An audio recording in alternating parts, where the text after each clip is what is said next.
வணக்கம் பானு. அதாவது தூத்துக்குடி மாவட்டம் ஓட்டப்பிடாரம் வட்டம் மாப்பிளவரணி ஊராட்சிக்கு சொந்தமாக அருகில் உள்ள அந்த கோமஸ்புரம் ராஜீவ்காந்தி குடிசை மாற்று வாரிய குடியிருப்பு பகுதியின் அருகில் உள்ளதுதான் மழைநீர் வெள்ள வடிகால் ஓடை. இதுல இந்த ஓடையானது அதாவது ஓட்டப்பிடாரம், புதியமுத்தூர் போன்ற பகுதிகளில் பெய்யக்கூடிய மழையினுடைய அந்த மழைநீர் வெள்ளம் காலங்களில் அந்த மழைநீர் வெள்ளம் கடலில் சென்று கலப்பதற்காக ஏற்படுத்தப்பட்ட ஒரு மழைநீர் வெள்ள வாய்க்கால் ஓடை.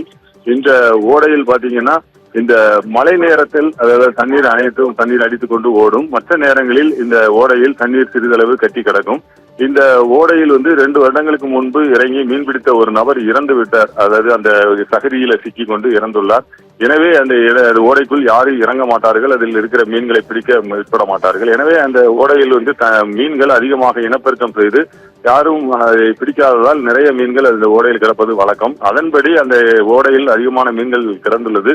இந்த நிலையில் தான் நேற்று இரவே கொஞ்சம் மீன்கள் செத்து மிதந்துள்ளது. அதனையும் பொதுமக்கள் கொஞ்சம் அள்ளி சென்றுள்ளனர். இன்று காலையிலும் மேலும் அதிகமான மீன்கள் செத்து மிதந்ததால் அந்த பகுதியைச் சேர்ந்த பலர் தங்களது சாக்கு மூடைகளில் அள்ளி சென்றனர். இந்த மீன்கள் செத்து மிதப்பதற்கான காரணம் என்ன என்பது தெரியவில்லை.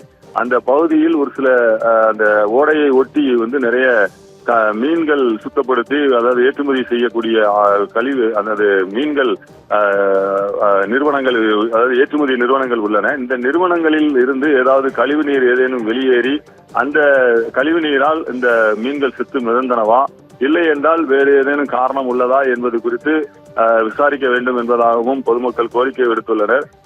இந்த மீன்கள் இந்த ஓடையில் செத்து மிதந்த நிகழ்வு அந்த பகுதியில் ஒரு பெரும் பரபரப்பை ஏற்படுத்தியுள்ளது. அதாவது இந்த ஓடையில் இருந்து தண்ணீர் கடலுக்கு செல்லக்கூடிய ஒரு ஓடையாக இருந்தாலும் இந்த கடலில் முழுமையாக தண்ணீர் எதுவும் சென்று விடாது.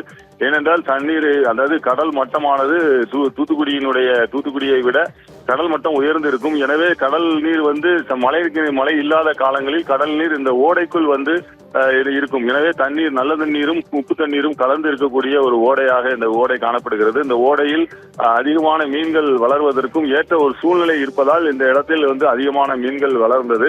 இந்த நிலையில் தான் அந்த நல்ல ஒரு சாப்பாட்டுக்கு உரிய நல்ல டேஸ்டாக இருக்கக்கூடிய பாலக் வகை என்ற ஒரு பாலக்கண்ணு என்ற வகையான மீனானது இந்த மீன் நல்ல விலை போகக்கூடிய ஒரு மீன். ஆனால் இந்த மீன் திடீரென செத்து மிதந்ததுதான் அந்த பகுதியில் மிகுந்த பரபரப்பை ஏற்படுத்தியுள்ளது. மீன்களுக்கு பெயர் பெற்ற தூத்துக்குடியில் இப்படியான ஒரு சம்பவம் நடந்துள்ளதுதான் அனைவரையும் ஒரு அதிர்ச்சியை ஏற்படுத்தியுள்ளது பானம்.